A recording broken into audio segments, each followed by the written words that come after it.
господин генерал-майор, почетния караул по случай 45 години от полета на първият български космонавт генерал-лейтенант Георги Иванов е построен. Началник на караула капитан Симеонов.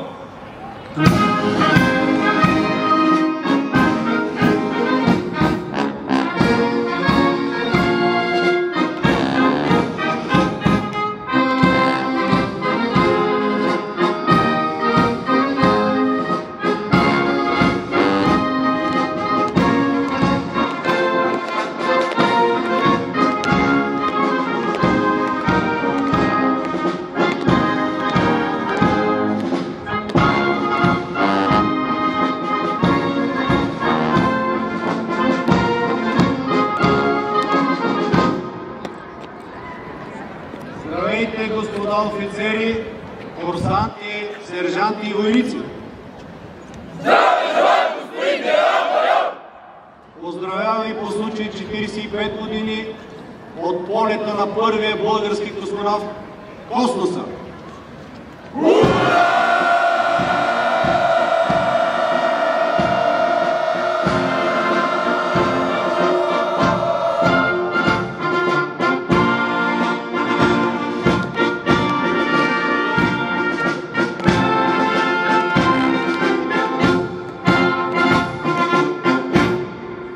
Сега, 45 години по-късно, цяла България, а особено Ловеч, с гордост заявяваме пред света, че първият български космонавт, генерал-лейтенант Георги Иванов, е роден тук.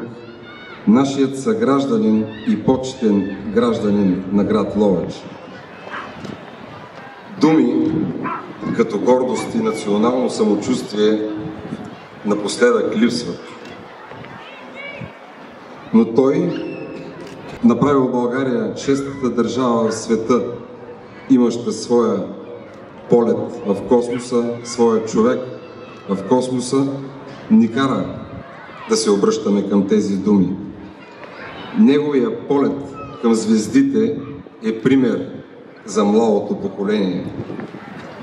Поколението да знае, че е възможно всеки да достигне своя върх и да докосне своята звезда. С упоритост, труд и себеотрицание.